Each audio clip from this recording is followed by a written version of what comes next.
Imagine a spiritual community, right?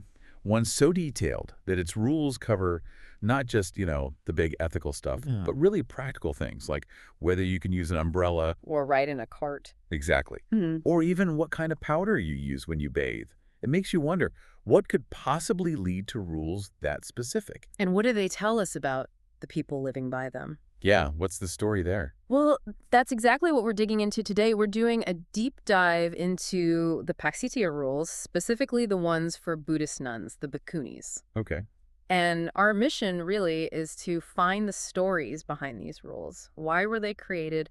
What kind of real-world pressures were they responding to? And how did they juggle these sort of high spiritual ideals with everyday life? Precisely, the practicalities, the human element. And these rules, they're ancient, right? Yeah. Where they actually come from? They come from the Vinaya.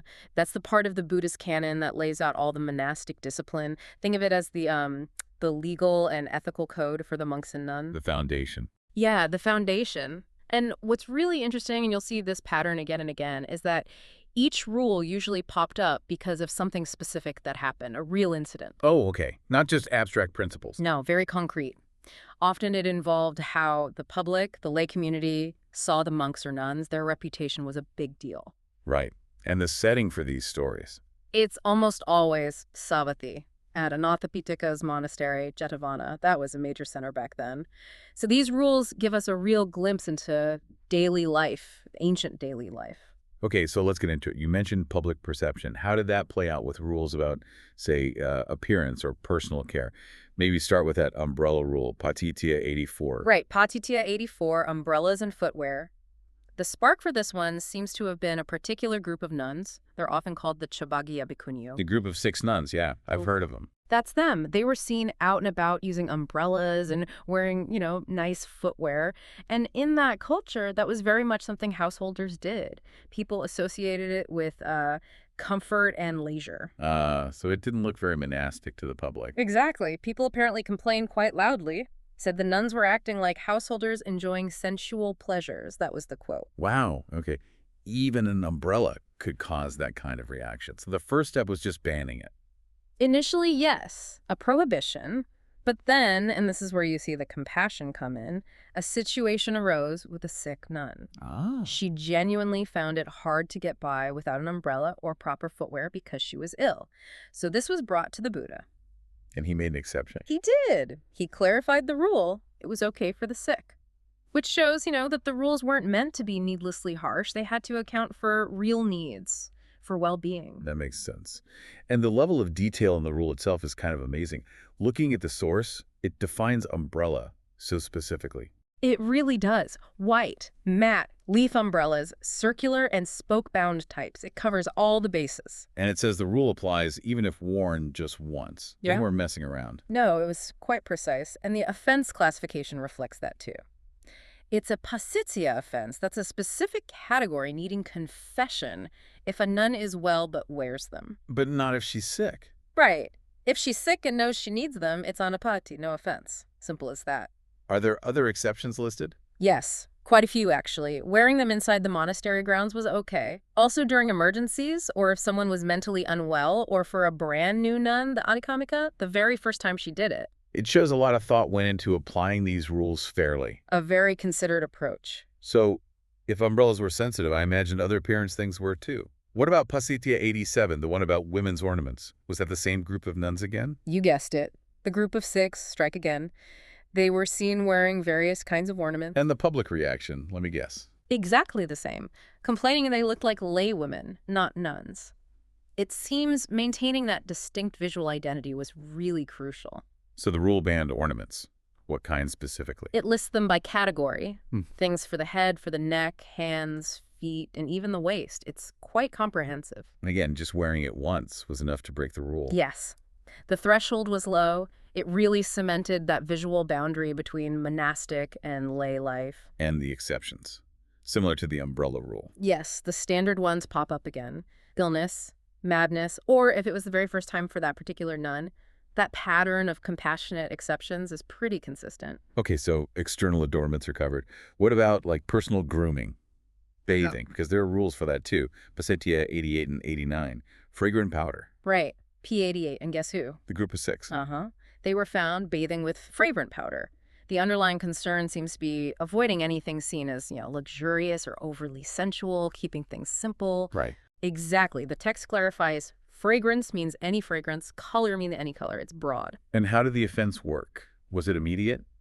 Interestingly, no. It wasn't just having the powder. It started as a minor offense, a dukkaya, when applying it, but became the full Pacittiya offense only when the bathing was actually completed. It's the whole act. Ah, okay. And P89 is similar. About perfumed flower. Very similar. P89 deals with bathing using perfumed flower. Specifically, it mentions sesame flower and says perfumed means any kind that's scented. Same penalty structure as P88. Is there anything different about that one? There's a key clarification in P89. It explicitly says bathing with plain, unperfumed flower is okay. Ah, so it really isolates the perfume, the scent, as the issue, the indulgence. Precisely. It underscores that emphasis on simplicity. And again, for both of these, the usual exemptions apply: sickness, madness, first instance. Got it. Okay, this next one, Pacittiya 96, the hip covering rule. The story behind this one sounds quite memorable. It really is. And quite vivid. It involved a nun going into a village, but she wasn't wearing a proper hip covering, the sakachika. Okay. And rather unfortunately, a gust of wind came along and lifted her outer robes. Oh, no. Yeah, exposing her.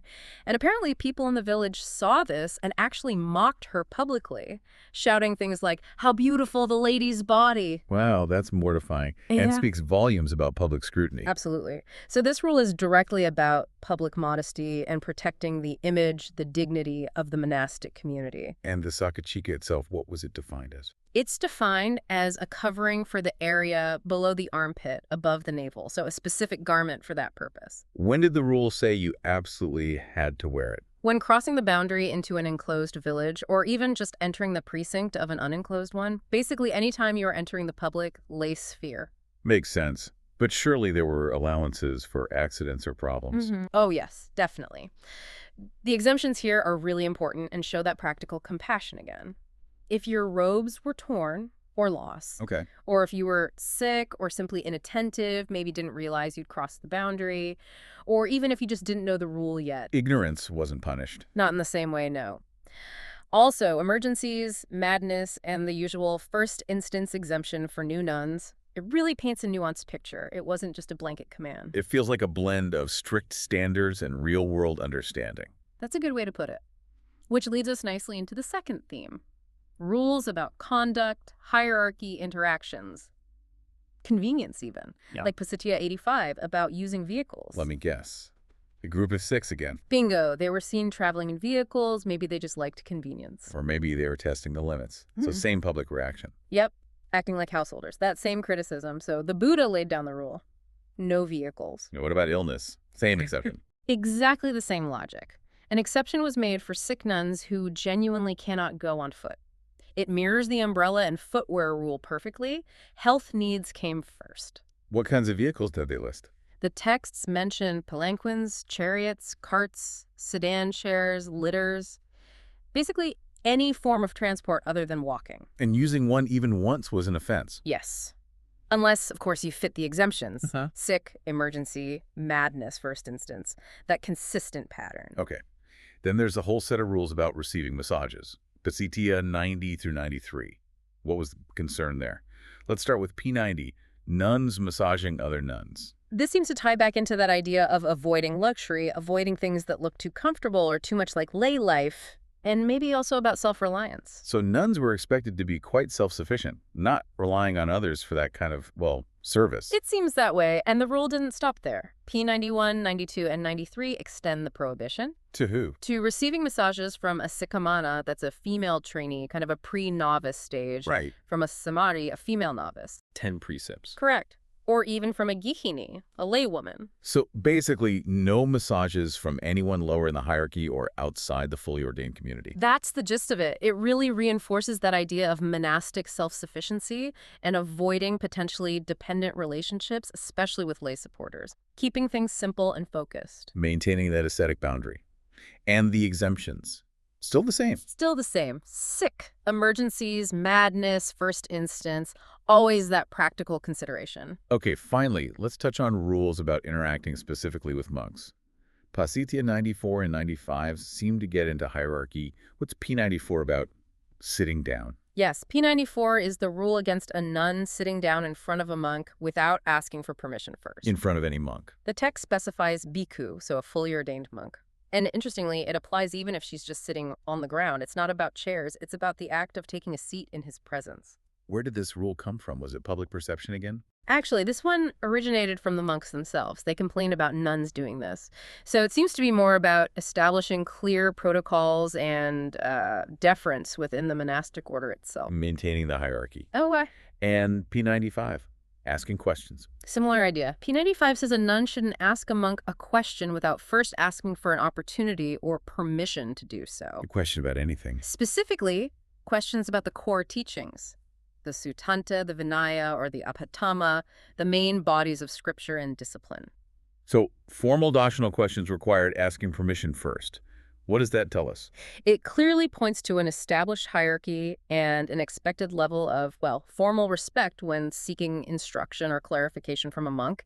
It's about proper conduct in a learning context. And the exemptions for these two? Pretty much standard. If she has asked permission, obviously that's fine. Then the usual sick, emergencies, madness, first instance. Any nuances? For P95, asking questions, there's also an interesting point that just asking a very general question, not specifically seeking formal instruction on the texts, might be exempt even without explicit permission. So some wiggle room, perhaps? Fascinating. So looking back at all these rules we've discussed, what's the big picture? Well, when you put them all together, even the ones that seem really minor, like umbrellas or fragrant powder, they paint this incredibly detailed picture of what ideal monastic conduct looked like, especially for nuns in the early community. It really highlights how much public perception mattered, doesn't it? Immensely. That comes through again and again. But also the internal discipline, the self-sufficiency, the hierarchy, and threaded through it all, that surprising practicality and compassion in the exemptions. They weren't just rigid laws. So for you listening, maybe think about this. What can these ancient rules, thousands of years old, possibly teach you today? Do they make you think about the pressures of public image in your own life or work? Or that balance we all strike between personal comfort and what's expected by our community or our workplace or whatever group we're part of? Yeah, even the unwritten rules that shape how we act. And maybe a final thought to leave you with. Consider how closely linked our outward behavior, even the small things, might be to our inner intentions or aspirations. And how tiny details, things like wearing an umbrella or asking a question in a certain way, can actually shape the identity and reputation of a whole community then and even now across centuries.